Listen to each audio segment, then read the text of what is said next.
Ladies and gentlemen, welcome to yet another episode of the Smashed Bashed Yet Not Dashed podcast. Today I have with me Aditya Gupta, a man with a vision who's pioneered in many aspects of his life, as you will find out today. And this could be in entrepreneurship, this could be in exports, mountaineering, and more. Truly going to be an extremely enriching conversation, and I truly and highly recommend that you stick around and watch this entire one through. Have you ever been knocked down and found it hard to get up? Have you ever been knocked down and bounced back to come back even stronger? Hi, I'm Gaurav Bhagat and you can call me GB, and welcome to the Smashed Bashed Yet Not Dashed podcast, a fortnightly podcast where I speak about persistence, perseverance and overcoming the odds to come out ahead.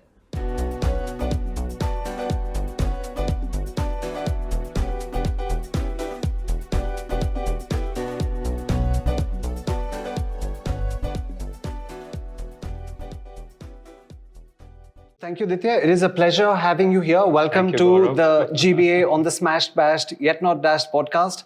Thank you. Our listeners today are eagerly waiting to hear more about your journey in entrepreneurship and life lessons from Everest and more. So happy to share. Super Thank you for thrilled having me. to have you here. Yes, absolutely. So while you've done all these amazing things in life, I want to first take you all the way back to Meerut. Okay, we're talking about the 8 to 10-year-old, Aditya. St. Mary's School in Meerut, was it? That's right. Right? And growing up in Meerut, small town India, what was that really like for you as someone growing up in the 70s and 80s? I think it was pretty much like it was at that time. So whoever was there, I was a very different person in school. My friends called me Lala. I was chubby. I still am chubby, but that time I was more chubby. Mm-hmm. And our business was cold storages and ice factories. So it was potato business. So that was like aloo wale and all. Yeah. But it was fun. I think the warmth of a small town, the sort of unvarnished relationships, Right. Just the natural ability to connect without any hang-ups, without any formality. Mm-hmm. I think that helped me as a person to be a lot more real. Right. And I expect that from somebody. And sometimes I think because of that growing up experience, if I find somebody to be less than authentic, right. I somehow find it challenging to really find a connect there. Interesting. So I think that is one part of growing up, and the other part is just the security, just the relationship. Like everybody knows you. It is not that small. Correct. But still, it was a lot more warm, and plus no time wasting in commuting. So you could go back for your game, you could go back for your tuition, you could visit anybody or anywhere in 10 minutes. True. In Delhi, it's a very different world. So I think I would put these three. Awesome. And as such, we were in a sort of a joint family system. Right. So that also is a great system for a child to grow up in. Correct. Especially in the Indian context, the relationships, the support system. So, Correct. And for us also, when we had children, our home had like 3 levels. My brother, my parents, we never had to think wherever we have to go. Like kids were taken care of. There was no such thing as bachcho ko kaun dekhega. So I think all of that is a blessing to be in a sort of a smaller town. Plus Delhi was close. So you never really missed anything. So anything, even bread used to come from Delhi. Correct. So as such, you had sort of the best of both worlds. Right. Yeah. So grounding, relationships, and also authenticity. I think just the fact that you are who you are. There is nothing that you can hide or over-project. Right. It's not required. It's not acceptable. Love that. And of course, it was your grandfather perhaps who started the cold storage business. Your dad was in it as well. And then 1983 perhaps, when from almost like a home setup, like a garage, your parents decided to get into the rug making business. That's true. And I think interesting choices because Meerut, to my knowledge, had always been known for sporting goods. And rugs is not something that normally you would, think come out of India. I mean, carpets, yes, but again, carpets happen in Badayu, Varanasi, all these areas. So how rugs and, what was that really like as I think you're probably in your 10th grade at the time. So what was that like? So let me correct you. Rugs and carpets are really the same thing. I mean, just nomenclature in different parts of the world. Mm-hmm. In America, they call them rugs. In Europe, they call them more carpets. So they're broadly the same thing. So you're right. Meerut was not a center. But our family business was struggling at that time, in the late 70s, early 80s. And I think my parents needed something to start, which could be started with less capital. Right. We had a lot of space because cold storage are large compounds. Right. And my Masi, So they were in the rug export business and they were very, very supportive. And they encouraged my parents to say that if you can produce, we can help you sell whatever you produce and export. Right. So I was in class 10, as you rightly said. So it was started off at our home, in our cow shed, in our garages with the 3 looms. Wow. And it was a great time for us to grow with that thing, and the hard work of creating something, sowing the seed, and then taking it from 0 to 5 was done by our parents. And then me and my brother, when we joined it full time, more like 91, 92, which was almost 8, 9 years later. Right. So we did the 5 to 500 story, which I think in many ways is easier than the 0 to 5. Agreed. Especially with the fact that, for every little thing you have to go to Panipat. So Panipat is the center in that area, which is 2.5 hours away. Correct. But I think that whole idea of how even my mom was like a protagonist in it, taking care of what's happening, production, detailing. Dad's going to Panipat or to Delhi to buy or to sell. Yeah. So that whole growing up in the same house, seeing the challenges, business families, I think they do have, the kids like us do have that advantage of just growing around work. True that. And the boundaries are pretty much non-existent. I will not even call them blurred. There are no boundaries. So when I was married, when I got married in 93, we were still in the same, the factory was still there. And it was my normal course after dinner every night. I used to inspect rugs for the shipments for the following, and I used to inspect everything myself. Right. So 9:30 to 1:30 was pretty much my QA time. Wow. And do everything. So that, I think that spirit, that intimacy with the product serves us very well today. You know every brick in the wall of the business without having to be there personally all the time. Correct. That makes a difference. Yeah. Wow. I think nothing like seeing a business being built from scratch, ground up. Absolutely. So 1991, truly a turning point for the country. Narasimha Rao government, Manmohan Singh comes and delivers a budget which says, okay, we're smashed and bashed as a country, but we're going to turn this around. And of course, the world opens up, and you then decide to head to Hanover and exhibit at a fair. And I think at that time, this is like way ahead of the game. So you're pioneering something, because I think, and to my mind, maybe you had some of the Muradabad people who were coming and showcasing, some handicrafts and all that. But surely there couldn't have been too many Indians who were actually exhibiting in Europe at the time. So I'll tell you, so this is exclusively, we went to Domutex Hanover. That is a rug show. So there were definitely Indian companies, but very few, I would say. But that was the gateway. We had no clue how to get export clients, right? Yeah. So I was in DU, I was still FMS business school, and I did some classes on German language to be able to sort of, find my way around Germany, which is helpful, not necessary, but helpful. Correct. And go to the Indo-German Chamber of Commerce and get their publications on how to participate in trade fairs, So it was in many ways a little bookish. Right.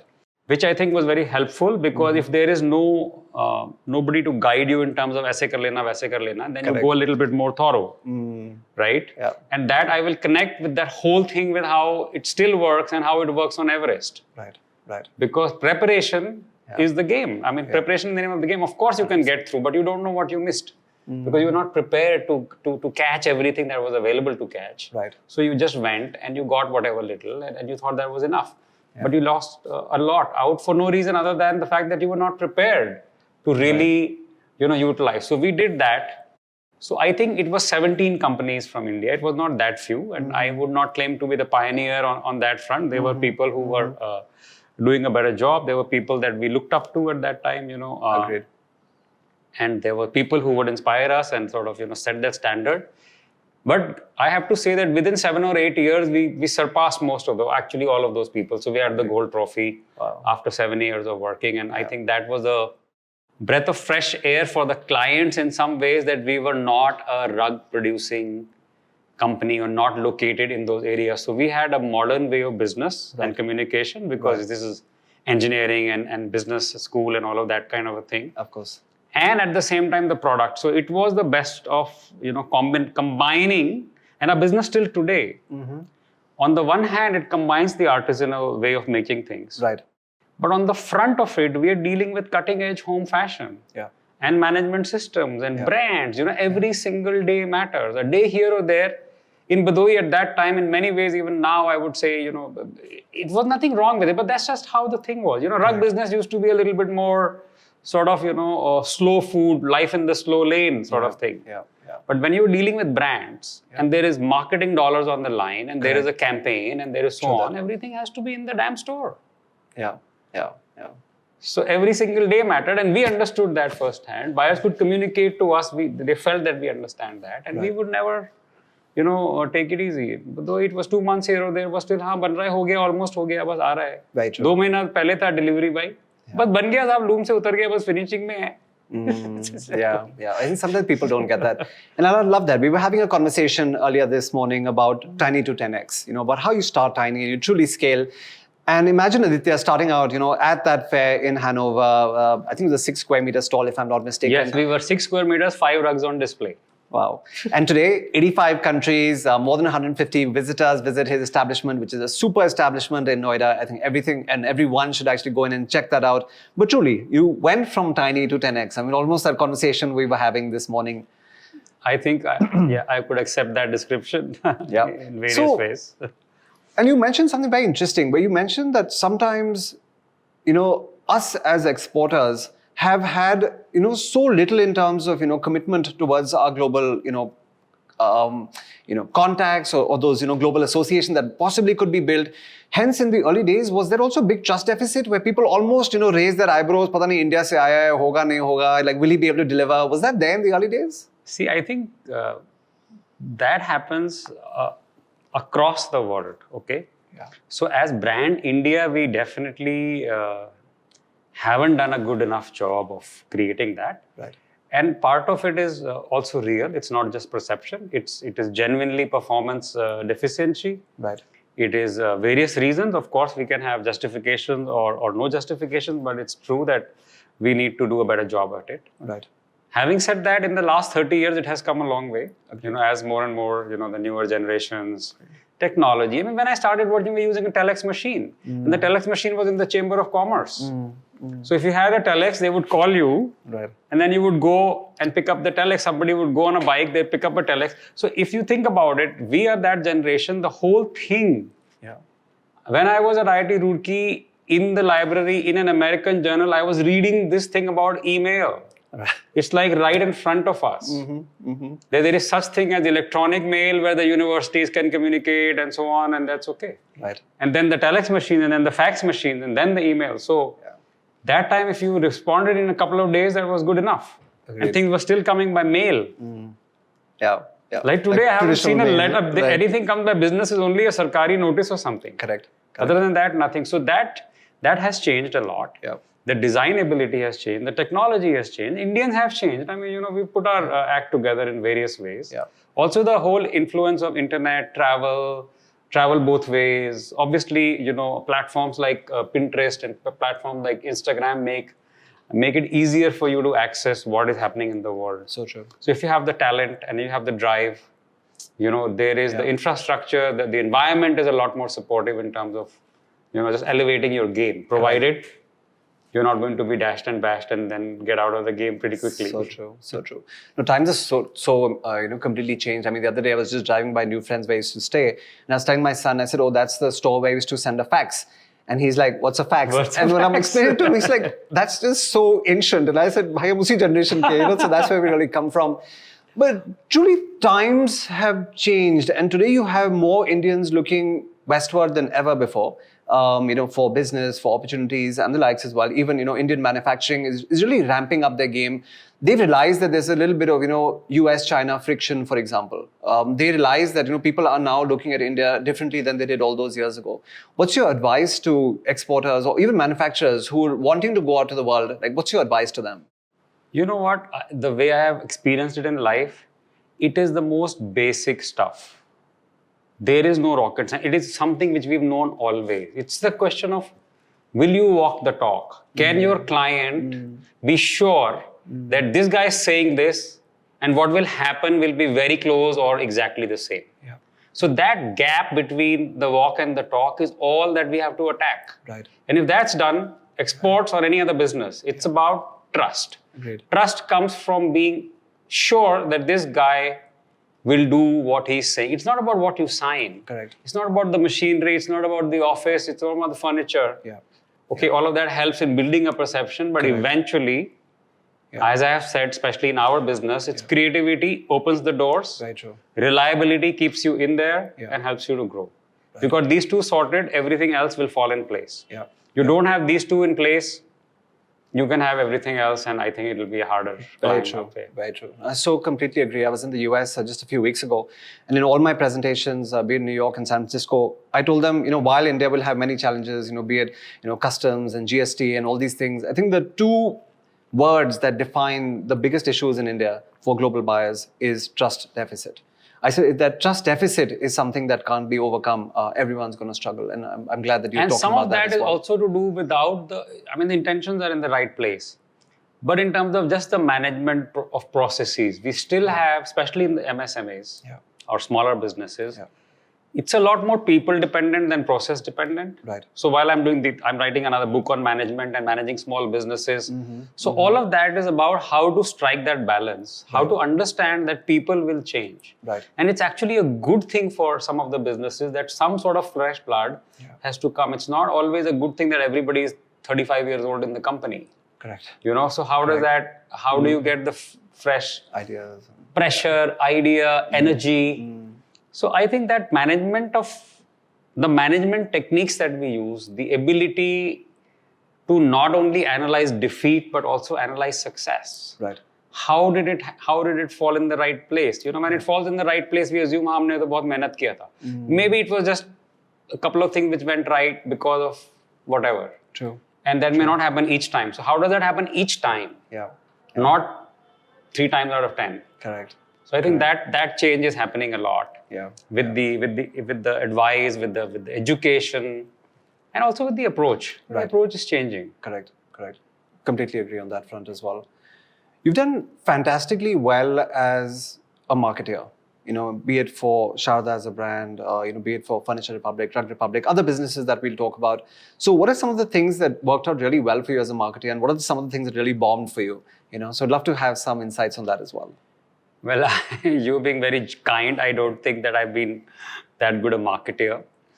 But as I said, for us, our business has been very taste, fashion, and style-led. So that way, it has been a little bit of a sort of an easier battle for me to fight because some of it comes to me naturally. I'm a very design-oriented person. Right. I love to travel, so I absorb a lot of ideas. I think I'm good at taking something from a coffee cup and making a good rug out of it or, whatever. So that part of it, we have been very design-led. So in our B2B space, it's design-led, it's communication, it's making the effort on creating a world-class brochure. Yesterday we had a very important brand, global brand. Okay, I don't want to name them on a show because customers expect confidentiality. This is more than 2,000 stores around the world. And their head of the bedding business was in our showroom. And as she was leaving, she said, Addy, this is the best showroom in the world that I've been to for the rug business. And we hear that all the time. So what happens? Why is that important? Because you don't get a second chance to make the first impression. So when somebody comes to your establishment, when they come to, so it's a part of marketing, yes. Is it a part of just the way you are as a human being? Yes, hell yes. It matters to you. It's not only about what he is thinking, it's about what is the story about yourself to yourself? What is your self-image? And how is that going to reflect on how much pride you take in getting something right? So for example, we don't try and, once in a while things go wrong. We might be one of those suppliers. We might explain our story and we might say, okay, can you think about it? But we never step back from a claim if we've screwed up. And the only people who don't screw up, I think, are the people who are doing nothing worthwhile. If you are not outside your comfort zone, if you are not having 5-10% of uncertainty in what's going to happen, that means you're underselling your talent. That means you're underachieving big time. So there will be some time, but then what happens when things go wrong? And if you're authentic about it, and if you have a track record of being right, customers understand everybody is a human being. And for us, handmade business, 3,000 people are trying to put something in order. And for that to happen with the weather, with the holidays, with the strikes, with everything that is happening, But still, if you're committed, and I think that commitment reflects in every little thing. So marketing is not only what you project, it's also what you feel, how you think. Agree. How good at placing yourself in the shoes of the customer. To me, forget everything else. Just place yourself in the shoes of the customer, and then what do you want? Don't think about मेरे limitation है, labor नहीं आया, supervisor absent हो गया, ऐसा हो गया, वैसा हो गया. That's none of his business. That's why he needs you. He hired you to do a job. Correct. Are you really fighting for it? Or are you looking for an explanation? Are you looking for an execution? Correct. So if you are execution oriented and you are sitting in the place of the customer, marketing will fall in place automatically. So true. कुछ सोचने का जरूरत नहीं है. Just authenticity. Yeah. That's it. And I think that's the way we approach it. And well, God's been kind. And obviously you have to be smart about communication and presentation and, invest in your materials, which because, they will experience you only over years. But they have to judge you in minutes. Yeah.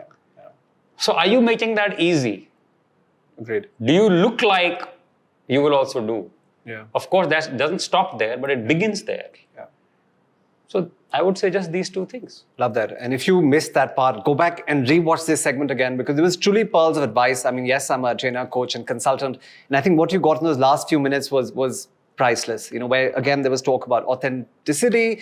There was talk about keeping it simple, being, who you are, not complicating things. And of course, focusing on that first impression. And I've actually had the opportunity once, many, many years to actually visit IHDP as well. And again, in a way, pioneering. And the reason why I say that is because when the Great Noida Expressway came up, which today has, everyone from the Adobes to the Genpacks to the Microsofts and everyone else. But when we go back almost 20 years now, there was only one building, right? And I know this because when we were looking for a home and we were driving, and we were like, what's the landmark? He says, IHDP. And I'm like, okay. And we crossed and there was nothing, right? It was just that one building. So A, what made you even think about setting up over there way before anyone else did? Affordability. Because Noida was affordable, Gurgaon wasn't. And then for us, our head office, everything is in Meerut. So we wanted to be that side of sort of Delhi, So that was important. It was, Noida developed by infrastructure first and buildings later. It was done by the government. So that way you had the expressway, you had some of those things. Gurgaon, on the other hand, developed more privately. Yeah. So they gave up the land and whoever built the road built, and only later on that they put their act together. Correct. So I think it's just a couple of things. And sometimes real estate is not, and again, I think life, it's not a menu that you can choose, right? So if you can process your options and be focused on, okay, this is what I need to do, and this is the best available. Right. Out of this 1, 2, 3, 4, go for it. It's the clock is bloody ticking all the time. So true. I don't have 3 years to look for a location. Yeah. So in real estate, anything else, who's going to support you? So we're getting 5 acres of land here. Yeah. IHDP is built on 5 acres on the expressway. Correct. Gurgaon mein kidhar tha? Delhi mein to jagah nahi hai. Bilkul. So where would you go? You have to be in Delhi because that's where the home fashion industry sort of comes to buy. Correct. I think Noida became a choice and we created that. And yes, I think it was probably a little bit before its time because, there were things which we couldn't manage to do. Yeah. But we created a very, very beautiful space and, people loved what we created. But again, as I said, I'm not that good at marketing. So authenticity was not enough in that situation. Yeah. There were also real concerns. There were also some sort of regulatory limitations because we were not able to sell the place in parts. Of course. And exporters were a little reluctant to rent showrooms and pay 3-4 lakhs a month. If it was 5 crores to buy, they would buy quickly. 5 lakhs to rent. Yeah. So that was one bridge which we couldn't cross that easily. And eventually we sort of just ran out of steam and Alstom wanted it for headquarters and we said, let's just go for that. Yeah. Alstom is actually one of our clients in one of our businesses. So I've been there often for that as well. But you're a great one for following your passions. All right. And I know, that's what really lights you up when it comes to travel. And we'll talk about Everest and some of the other, big things that you've done in recent times as well. But when did you realize that, okay, I need to now create, freedom for myself, where I will have time to actually go out and pursue some of these passions? Because some of these passions that you have are, let's just say they take time and they take money. Yes. So when did you make this decision that, yes, I am going to make time, for myself and I'm going to follow this path towards freedom? When did that happen for you? So let's put it this way. When I started working in 1992, for 10 years, till about 2002, I focused mostly only on work and family. Yes, we did our family trip, but I didn't do the personal asides like going into the mountains and the adventures and all of that was sort of put on hold. Right. Our children were young and we were building a small business up. Plus, we're building factories, we're building all of those things. So it was a little bit of that. Then after 2002, gradually I started going back to the mountains. I've been, nature trips and trekking and all of that. Sort of that bug stung me in IIT Roorkee itself. It was Roorkee University at that time. Right. And then to be honest, and this is one thing that I want to share with your audience. Sure. It is not about your stage of life. It is not about the money you have. It's about what you think and how you think. Yeah. I never feel tired of work. I love my work. I'm the last one to say, oh, I'm tired or whatever. Tired of what? Retiring from what? Yeah. Like, this is my life. I absolutely enjoy it. So if my work is not in the way of what I really want to do, then there is no problem. We can coexist. Yeah. And we can thrive together. Yeah. So I think for me, there has to be a very clear realization that it is not maximizing one single thing. Right. It is about striking a balance. Yeah. And if you don't want to or you don't wish to, and if your pursuits of happiness don't go that broad, then so be it. Yeah. It doesn't have to be, I don't set the standard, you don't set the standard, nobody sets the standard for anybody. It's what you want to do. If you want to do only 1, 2, 3, Right. great. If you want to do 1, 2, 3, 4, 5, 6, 10, great. If you're clear about it and you make time for it, and yes, sometimes it may have a little bit of a compromise.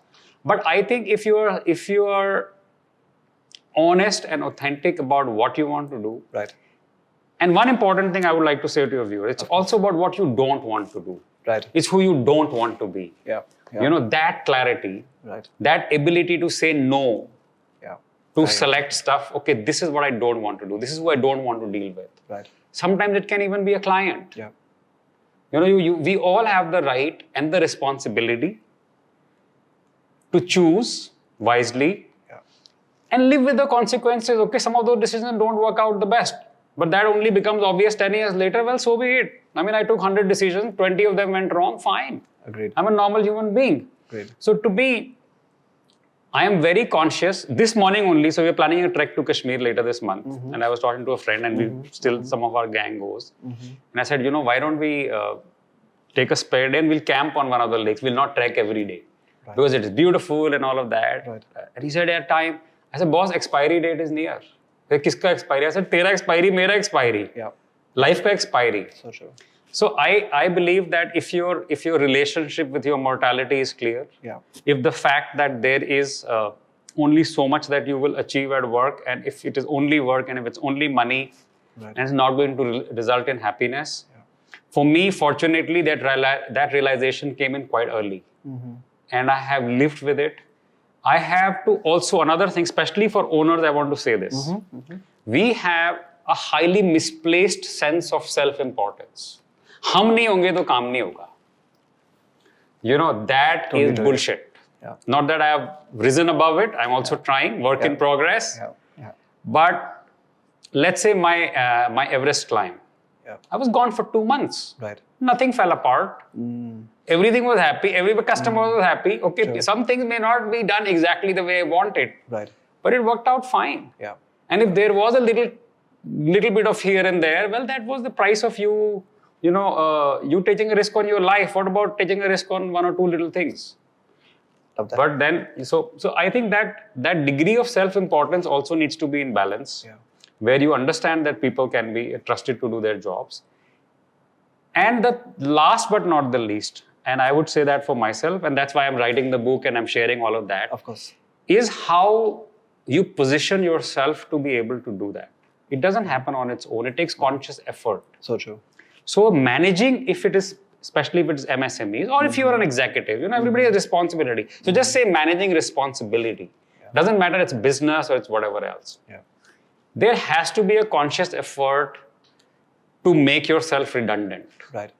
I really follow that idea. How can I be less and less required here so I can go ahead and explore something else? Whether it's adventure, whether it's travel, whether it's a new venture, So I think these things will. I don't know if I gave too long an answer to that, but there is no short answer to that story. I thought it was amazing, and I completely agree. It is the mindset, and I do recall when I went in 2018 February for a Tony Robbins event when Tony Robbins first came to Singapore, and on day 3 he talks about what is your limiting belief, what is really holding you back, and I think at that point for me also it was like, "Arey yaar, maine consortium banai hai. It's a company that I built, from my garage, a home alone, and hence I always need to hold on." And the moment where 2 weeks later I met Grant Cardone and I realized that it doesn't need to be everything. And this company will survive and thrive even without me being that active. And that's exactly what we've happened. We focused on bringing in good people, the processes, and the company continues to thrive and do bigger and better things than ever before. Absolutely. So completely agree with you. And there. you will hear that over and over again. Yeah. But you have to be able to leave the hands of the handle to see and be prepared to fall once or twice. That's okay. Love that. That's okay. If you're not going to be falling ever, I don't think you will be growing much. Couldn't agree more. You couldn't be always in the safe zone and say, oh, yeah. Then you didn't know what you missed. Right. So 2019, you're 50 years old, and I just love what you just mentioned that, yes, it was a big risk that you just had to scale Everest. It's no mean feat, no lean feat, or it's no small feat from any perspective. Even though, I know that a lot of people who say, "Arey yaar, Everest, to, koi bhi kar sakta hai," but it is no, like I said, it's a really big feat. And I also love the part where he said, as a risk taker, some would consider that a risk, but sometimes, we've seen 2 years of the pandemic where people have not left their homes, and the day they left their homes, something happened and they passed, and they, for them that was, unfortunate. But let's go back to Everest for a sec, okay? And surely that mountain has taught life lessons. I know you've written a book on that as well, and proceeds from that book go to charity, which is great. So I'd love to hear a little bit more about the book too, Sure. But also what are the lessons that listeners could get from your experience on Everest, and what did Everest teach you, and what could you tell us about that? So I've done a whole coffee table book on it, Awesome. which is called The 7 Lessons from Everest. The So if 7 I start Lessons from talking Everest. about that, I think all your time will be consumed. So I will let people go and look it up either on YouTube or on Google. For sure. I haven't done a good job of putting it there because the book was never meant for any commercial purposes. It was meant to raise money for CRY. And so we aim to raise about 1 crore. We've done about 75-80 lakhs so far. So we're still a couple of lakhs short. Wow. And the idea was that you would donate to CRY. CRY will compensate us for the cost of the production of the book. So it's not like we were just, we did let CRY pay for the cost of the book, but then the content, the photography, the effort, the whole thing about, I did talks, I did speeches, I did whatever, so to sort of, push it up. Right. And thankful to my friends, family, business associates, bankers, and so on, who all, took it up. And some corporates have taken it, given it for their gifts. I have done talks for them to present it, personally. Awesome. So initially I did it for free. Then I said, okay, minimum you have to buy books for 1 lakh only. Then I have to do it because everybody, like free speakers, everybody is okay with it. True that. So the lessons were, the 7 lessons start right from beforehand.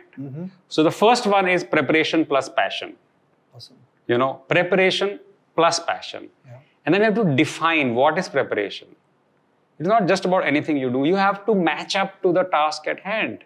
And on Everest, that comes naturally because the consequences of not doing what is required.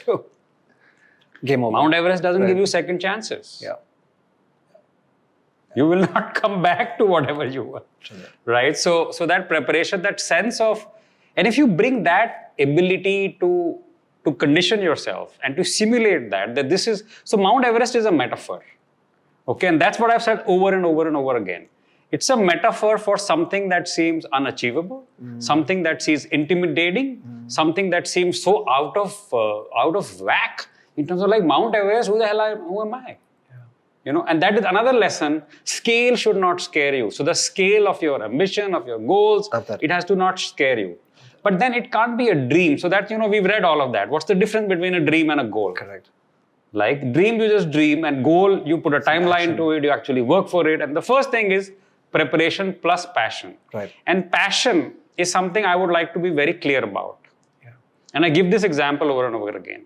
You can say I'm passionate about football or cricket. Right. And what do? You watch it on TV. Well, you are passionate about watching football, and you take a glass of beer and you take your popcorn or whatever. That's not passion about football. Football, sorry. That's passion about having a good time watching football. Agreed. If you're passionate about football, go out there in the field, sweat it out, Yeah. prepare for it, be physically fit for it. That's passion for football. Yeah. Otherwise, we're watching football. Now, bring that down to work life. Correct. If this is your passion, what is the sacrifice? Yeah. Passion demands sacrifice. 100%. What are you willing to sacrifice to achieve this? What price are you willing to pay? In terms of personal discomfort, in terms of personal effort, in terms of personal compromising on certain other things, not eating certain things, not doing certain things. Yeah, yeah. So all of that. So that is your proof of passion. Great. Once those two things are in place, then you go towards step by step. Then my second thing is obviously the scale should not scare you. Power of focus is another very important lesson. And what is power of focus? Everybody talks about focus, right? Right. But on Everest, and in life, you're crossing these crevasses, you're crossing 6-inch wide ledges where the fall on the right is 200 meters. Wow. How do you cross? Yeah. By looking only where you can step. So there is so much of place, 99% you can't step on.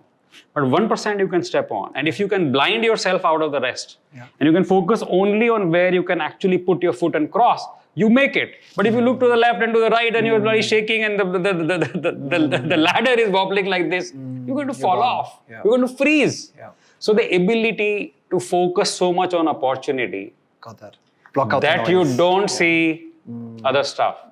And believe in yourself to say, okay, you will just pass through this. And then the next one, obviously, is one step at a time. Again, common sense, one step at a time. Yeah. But what does it mean? Yeah. To me, and Everest and in life, it means that not evaluating all the time as to how will I finish, how will I get there, what's going to happen. Great. So my analysis is that a project or a mission is hardest between the 40 and 80%. In the beginning, you have the energy and the enthusiasm. Great. Then you reach nearly halfway through, and then you are finding like everything that you had is almost finished, and the distance is too far. Yeah. The goal is still too distant. Correct. And between that 40 to 80, you really begin to draw upon. That's the time when your mental tenacity of purpose Right. has to come out. Yeah. Yeah. Rationality at that time has to be a little bit sort of asked to take a back seat. Agreed. And your commitment to the cause, your ability to push through and believe that it will happen. Sometimes that belief is irrational. So be it. But if that was your goal and you were passionate and you were prepared and you were focused and you were not scared of scale and you're willing to put one step ahead of the other, Yeah. you bloody hell will get there.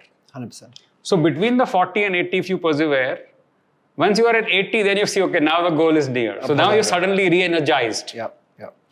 But a lot of times you don't cross that barrier. And that's where people turn and That's quit. where people turn around. That's where people give up. That's where people begin to find kind of excuses. I have to say, I don't want to sugarcoat that. Right. I don't want to sugarcoat that. So these kind of things. And then obviously I've said my last lesson is, time is oxygen. And the other very important thing, which I forgot to mention, I was coming to it, is expect to deal with the unexpected. That was my lesson, right? So what does it mean? It means that there will be things, so risks are being divided into two baskets. Right. One is known risks. Yeah. So that lesson I've called making friends with fear. Making friends with fear, what does that mean? It means that you have to be comfortable with fear. Anybody who says, I'm not afraid of this, I'm not scared of Everest, that's bullshit. Agree. And if that is reality, that's wrong. Because fear is a very good thing if it is helping you to be well prepared. If it is motivating robust preparation versus giving up and turning around, then fear is a very good thing.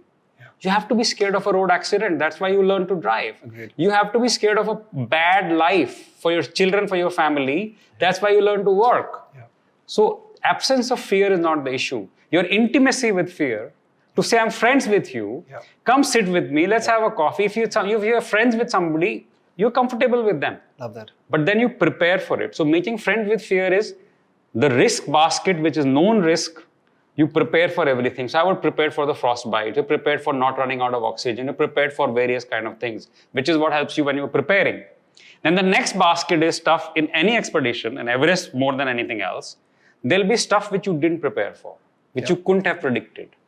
But what me and you need to know, and everybody else out there needs to know, that there will always be such things. So if that is in your mind, that you are expecting some unexpected trouble, Yep. you don't know what it is, therefore you can't have a plan B for it. Correct. But in your mindset, you include the possibility of unexpected. So I ran out of oxygen. My foot went through the snow and soaked in the water in minus 25 at night. So stuff like my Sherpa went away. Our guide also went away. I mean, you will not believe the Sherpa stories I will tell. I mean, they're great people. But like in any other community, there are all kinds of people. Agreed. So if your mindset includes the realistic possibility of things not going to plan, then when those events happen, the unexpected things happen, then you're not panicking. Right? Your mindset was, okay, I was expecting some trouble. This one as it is, let me focus on the trouble. I don't start blaming and ridiculing and God is not kind and whatever. You know, that there is no time for that. On Everest, you are in crisis mode. At the end, you lose half an hour here and there, you're killed. Yeah. Yeah. So expecting the unexpected, making friends with fear, not being scared of scale, being focused, being prepared. Everest is only a metaphor. Applies as it is to running a business, to running a house, running a relationship. You know, and the last one was, timing. So I think time is oxygen because, last day when you leave Camp 4, everybody has 3 cylinders of oxygen. And it is running through the pipes whether or not you're moving. If you're resting too much, you're looking around, you're getting confused, oxygen to chal raha hai. Very true. So if you will not make it back to camp before oxygen has run out, consequential discipline will take over. Nobody will ask for an explanation. There is nobody out there to ask. It is what it is. So the ability to think that, oxygen should last longer than my mission has to last. Right. And it's the same thing. The clock keeps ticking no matter what you're doing. 7-year project, same story. 7-day project, same story. 7-hour project, same story. So, 7-year project may be by a week. The unit may be a week. Correct. A unit may be a day. A unit may be an hour. A unit may presentation, 10 minutes to presentation. A unit is 15 seconds. Agreed. So that consciousness of the fact that time is a limited resource, just like oxygen is, and no amount of money can get you more oxygen. At the end, everybody is equal. Great. Time doesn't expand no matter who you are. So I think those were the... No, I think it's a very long answer, but then again, it had to be completed. Otherwise, you would not get anything out of it. And in fact, I was just thinking that what we'll do is we'll also take the link, of the publication, and we'll put it in the chat of, in the comments of the videos as well. And so it's basically a trial link, yes. And we do intend to have an event, later this year, and would love to actually have you come in and be one of our keynote speakers and talk about this, because I think it's an important lesson that we all could learn. And like I said, you've been when you go through the slideshow and when you actually see the videos of avalanches coming towards you, I think right now we just talked about it. But spending 20-30 minutes with the Everest slide, which transports you in the middle of the climb, and then when you talk about these things, that's when it begins to hit you. Agreed. That if these lessons work there, they work everywhere. Yeah, and it'd be great if you could actually send us some of the pictures and we could probably put them into this podcast episode as well. So maybe we can, have your team send those to my team. I've given you a copy of my book, but you can tell me which one. You will enjoy forward to going through that as well. And but valuable, very valuable in terms of what you just mentioned. Now, for someone who's always wanted to travel, and Everest was one. You've done Zambezi and you've done like South America and a lot of stuff, all over, right? What happened at the time of the pandemic, where everyone's, lives somehow, at least for a few months, it came to a stop? I mean, I know we started doing domestic and all of that, but there was those 6-8 months where there was a lot of uncertainty. So how is that for someone who just needs to be out so much? So you know what? I have surprised myself. I absolutely loved it. So much so that I'm almost having some sort of an inertia getting back to the business travel game. I haven't done a business trip for 2.5 years. And I'm like, oh my God, now we have to be back on the plane. To be a salesman. But the reason for that, again, I think is some of these innate lessons. So expecting to deal with the unexpected and then making the best of it. So we were not traveling, but we were still very active. When our business was shut down, our factories were shut down. We are probably one of the only companies who didn't fire anybody. In the first lot, we did have some sort of a sacrifice on salaries, but we paid it back. So when the year ended and our businesses were okay, everything was okay, we saw no reason. So we just paid back Whatever was deducted, it was not that much, but we paid back every single rupee that belonged to everybody. Lovely. So that was an important, but at that time, so we did content creation for internal processes. Right. We did videos for every process. Right. We did training videos. We used to have like Zoom meetings, just catch up all of that. So that was the work side. Right. On the personal adventure side, I personally somehow landed up in Goa. Ended up buying a beautiful home there. I've been very lucky with my homes. And then eventually that became a sort of an adventure to build a little business in Goa. It's called the Design Republic. We are acquiring villas which are not in a great shape. Yeah. They're not old, dilapidated villas, but Right. they are just villas which were built 20 years ago by the locals, you know. They have a certain different taste, etc. But they're good properties. Right. So we are turning them around and making them available, you know, for somebody who wants a finished, ready to move, beautiful holiday home. Fantastic. So that became a little bit of an adventure for me. So business, as I said, I love to work, and it gives me an excuse to be in Goa about 10 days in a month now. Nice. But I'm not sitting by the pool lounging. That life I don't like. Yeah. And in Goa itself became, you know, we do kayaking, cycling, yachting into the backwaters, seeing crocodiles. Have you seen crocodiles videos coming out of Goa? I'll show you in my phone. Okay. You know, so I just put up about it. So Goa has so many layers. Yeah. There are so many very, very sophisticated, very, very capable people in Goa who just chose to live differently. Right. And it sort of calms you down in various ways. Right. So my need, if I may, or my tendency to get out of home has been well satiated within the country. And this adventure of building a business and creating this beautiful, so I love design, I like home fashion, I like architecture. Right. So it keeps me not only amused, but also so far so good. On the business side, touch wood, Awesome. okay. Lovely. Yeah, truly made lemonade out of lemons, right? Yeah, so love You that. could say that, but that's only in retrospect. Right. Yeah, sometimes I think that's what life is, right? We take these chances and then when they pay off, everyone's like, wow, wow. Yeah. You know, when they die, we're like, shit. Yeah, so I'm totally loving this conversation. I think we're probably almost at the 45-minute mark, and I'm cognizant of your time. So thank you, first of all, for coming down today. We'll keep it another 10 minutes as we come to wrapping this up. I think it's just been so good that maybe at some point we're going to have, like I said, have you back as well. So talk about risk-taking ability. And obviously, you've taken a lot of risks. And it's interesting, when I was going through your LinkedIn profile a few days ago, it said you tried something in the futures and options market. And the stock market is something I'm very passionate about. When I was 16 years old, Harshad Mehta was the guy, and I remember creating a stock market game and everything else. How did that stock market thing play out for you? Because I know it's something that you mentioned in a couple of places, but I'd just love to know more about that. So I somehow, I am absolutely a zero on the stock market. Till very recently, I was not responsible to manage my own money. Okay, so my brother used to take care of our family money, and he's a genius at that. And because of him, I never had to bother about it. So I never bothered. Right. But then I became responsible for my own funds, and then I began to make the usual mistakes that somebody would make. Of course. And but let me take you back on the risk side. Yeah. Because risk is not what happens in the stock market. Yeah. Risk is what is like all over the place. Of course. You know, every decision, I believe, should have some degree of risk. If there's no risk involved, then again and again, I'll say the same thing. You're underselling yourself. Yeah. You are not using the gift of life if you're always in the comfort zone. Right. If you're always within the envelope of certainty. Right. Yeah. What? Yeah. What are you doing? Like, what is it about?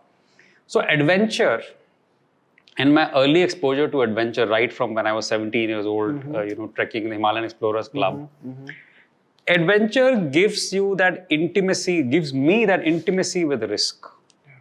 That strong voice of optimism that no matter how grave the situation gets, and it gets on, on treks, people die on treks. I mean, I've had situations where you were not sure about the next morning. True.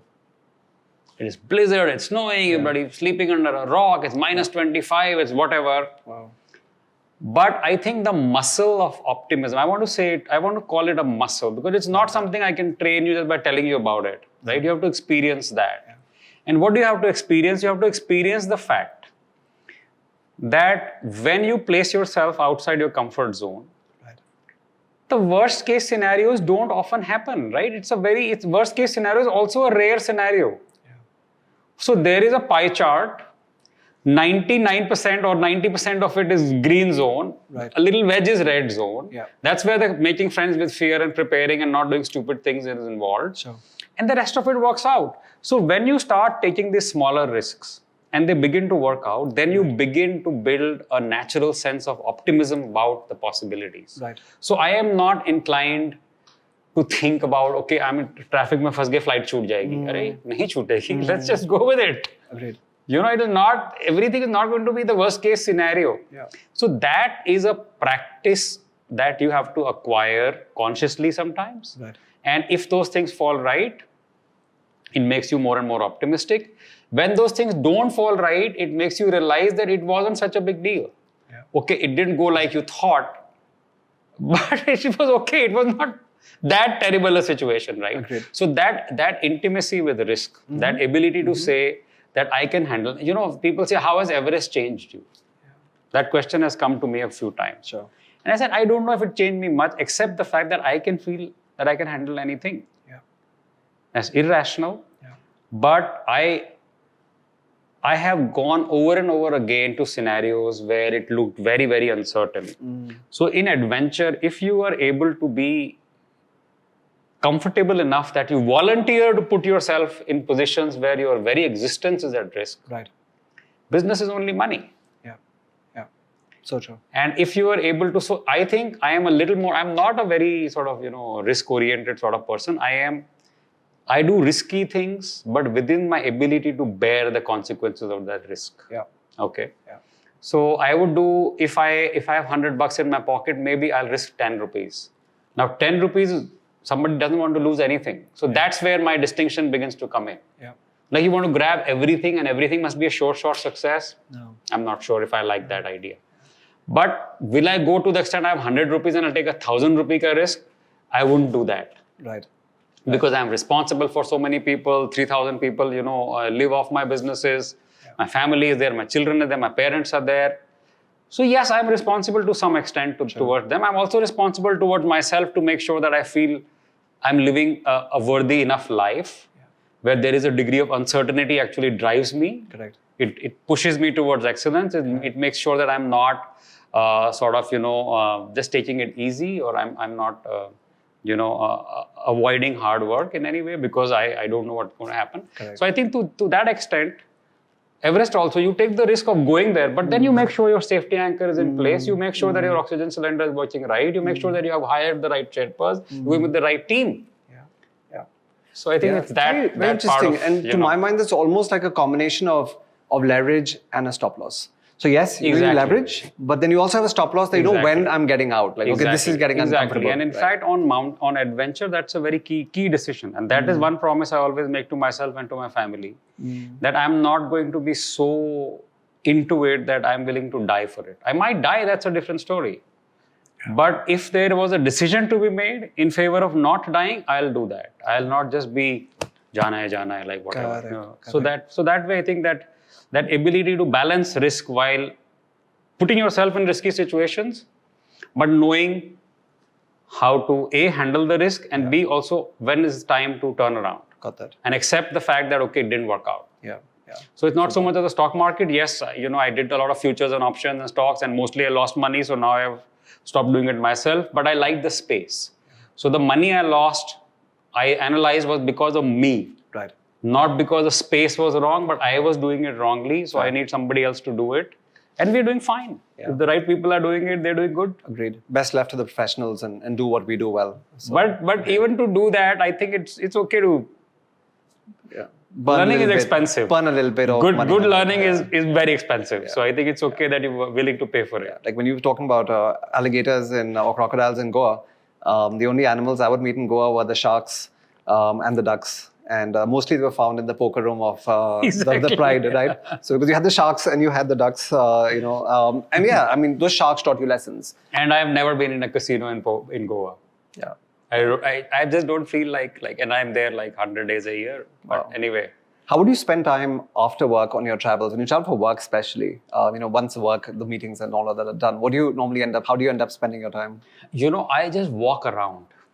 You will not believe the amount of, you had your dinners and all. So just for your health, you need to. Right. So what I do typically is leave my valuables at the hotel. Right. So all your fancy watches and your wallets and you take $100 or €100 cash Right. in the pocket, just if you need a cab or something. Correct. And they just walk, talk to somebody, So I'm not so much, I don't drink much. I mean, I'm like a one drink social drinker. So it's not like I'm not interested. But I like to explore the areas. If there is time during the day, I like to visit the design. So I like to figure out which are the best hotels, restaurants. So I like to do some of that. Right. And other than that, I just like walking around late night. I can be walking around like 2 o'clock in the morning and there's nobody on the road. But I just like that whole sense of, and then I'm a little bit tired and you come back and, just go to rest. So I walk around a lot, but mostly by now I have people everywhere, the friends everywhere. Yeah. So I like to make the effort to go see them, spend time with them. Even if I have to make sometimes a trip outside town, somebody's 1 hour away or something, I would like to do that. Right. I think that makes me happy. Yeah. Final couple of questions. One is, of course, your family in the midst of all of this. Your wife, 2 boys, I believe. No, boy and a girl. Boy and a girl. Okay, so 2 children, boy and a girl, and your wife. So what have their thoughts been, when you've been out on, of course, first on work and then all your adventures around the world. So how does that really play out? So me and my wife were together in college. So we were classmates. Lovely. So she already knew what she's getting into. So 6 years we were courting before we got married. Right. But she's been exceptionally supportive, to the extent that she's never, because, my children, my parents and my wife, they do have a veto sort of power on, if they really put their foot down, I would probably not do certain things. But they haven't. They haven't done that ever. And they have sort of taken it. And I think for me personally, I miss saying this so far, but I want to say this to your audience. Sure. That certain things in life are not in our control. And life and death is one such thing which I firmly believe, because I've seen people die sitting in a party, sitting in their living room watching TV. And you come back out of accidents and air crashes. Yeah. So there has to be something. Yeah. I'm not so much of a fatalistic sort of person, but some things in life I believe are just, whatever it is. And life and death is one such thing. Sure. And I think I've been able to communicate that and sort of, In fact, the first time when I attempted Everest was 2014.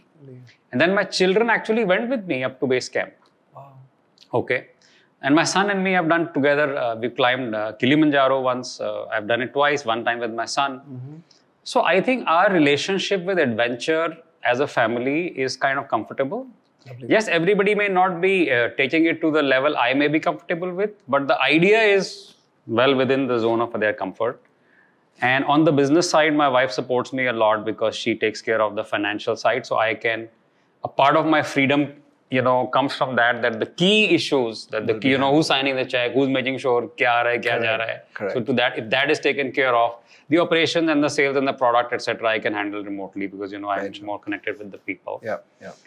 My children both went to UCLA. So they were in Vasant Valley in Delhi after I moved to Delhi, and then they went to UCLA. They've done very well.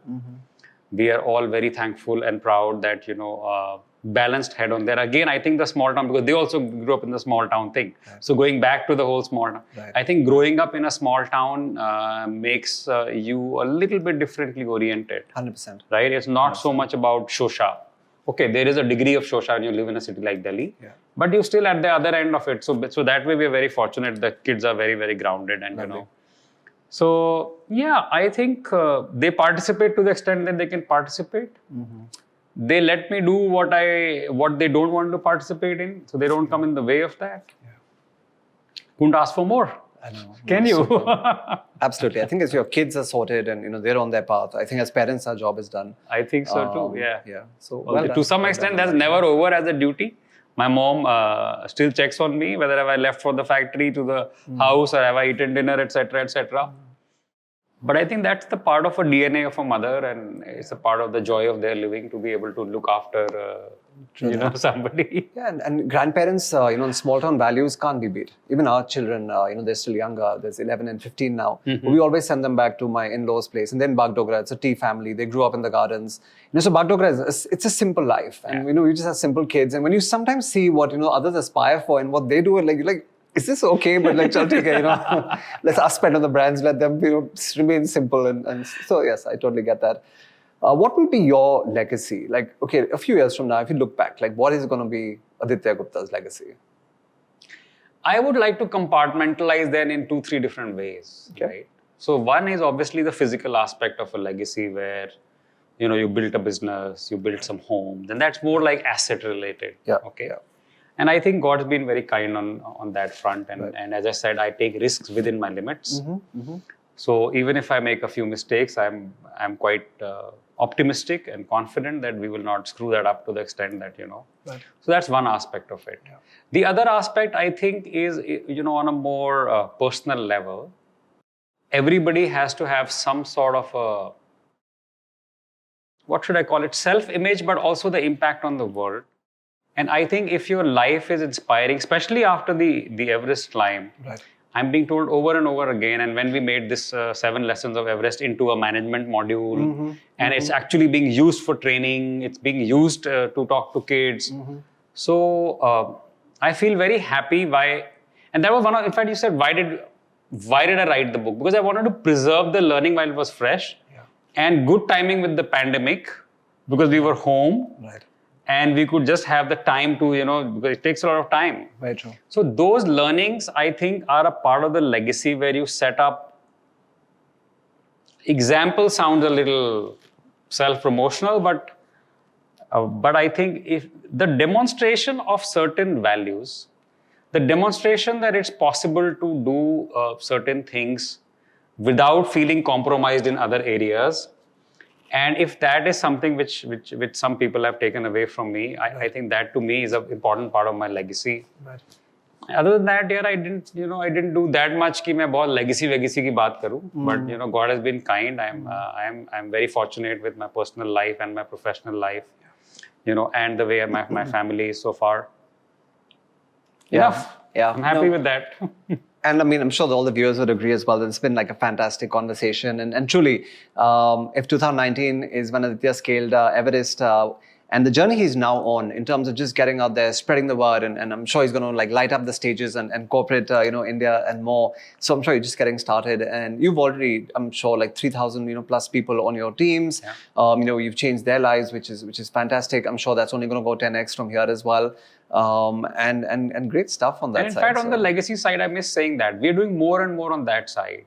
Yeah. And I guess that is something which comes naturally and with stages in life where you begin to get more and more interested in making an impact on so many people that you feel you can reach out to. Right. So that part of our work has really expanded, and I am pretty sure that will expand a lot more going forward. Right. Lovely. Name the book where you mentioned proceeds go to Yes, charity that is one, from but we Europe. do so much else well. also as a rug business, and Lovely. and especially inspired by my father and by my mom. My dad's very actively involved in so many things, and he's quite generous with whatever needs to be done. Community, again, small town, Meerut, basketball court, school auditorium, medical college में पूरा dental setup चाहिए, okay.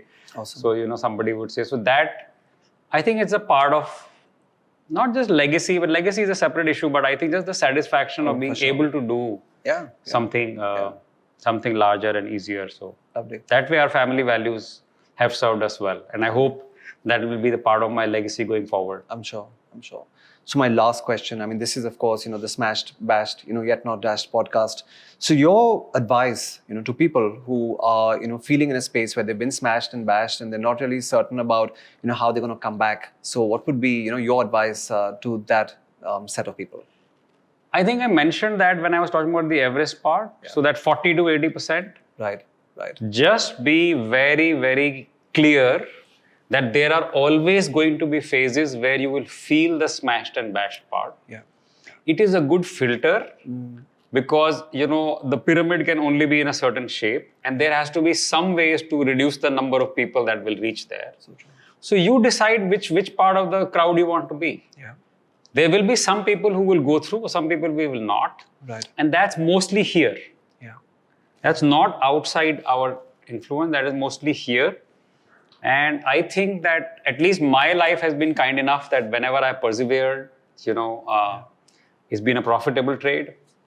And I believe that most people who do that with sincerity, who do that with an honest sense of purpose, who do that with some sort of tenacity, you don't have to be, if you're easily discouraged or easily demotivated, right. Well then yes, unfortunately it is what it is, But I think if you just persevere, things just fall in place. They just, believe me, they fall in place. Yeah. Just persevere and focus on that next one step. Absolutely, the opportunity, the focus on what can be done, not everything that went wrong. Like what needs to be done, because these are phases, they will pass. Right. And at the same time, as I said, cutting your losses, if something is, you have to be humble enough to say, okay, I made a mistake. Right. So don't go to the point. Perseverance, that bravery, as I said, there is a bravery and then there is stupidity. They're not the same thing. Sometimes only a very thin line divides the two. Yeah. But that part of wisdom has to come from you internally, because it has to be done on the fly. You have to process everything. But by and large, it works out if you keep carrying on. So true. I would just say, just get on with it. Wow. So, on the podcast, we've had guests like, Grant Cardone and Richard Dolan, and there's been some big, global speakers that have come. But truly, I think this last 1 hour, 10 minutes that we spent together, like I said, I could, feel the chills, again, like the passion that's, just shining through, and such important lessons that you, taught us today. And I'm sure the listeners are going to love to want to connect with you. What's the best way they can connect with you? Like email or LinkedIn? What's the best way that listeners can actually connect with you? I am pretty active on social media. So LinkedIn works well. I respond within the same day. Email, I respond to every email I get. I mean, if it is right, it has to be responded to. Yeah. I don't shoo away people just because they are asking for help or support. And fortunately, I have a team. If there is a need, not that too many people are approaching me for that, but But I am quite accessible. Awesome. I'm very accessible, honestly. Lovely. Directly. Thank you. And like I said, appreciate you coming down today and Thank you for having me. I enjoyed my conversation, and I hope again, some of your audience will enjoy this. Sure. And if there is something else that I can help in terms of specific advice on something, why not? 100%. Like I said, we're going to stay connected. We're going to have you come on stage and speak at some of our bigger events in due course as well. It has been a pleasure. Thank you so very much. Thank you. Thank you for having me.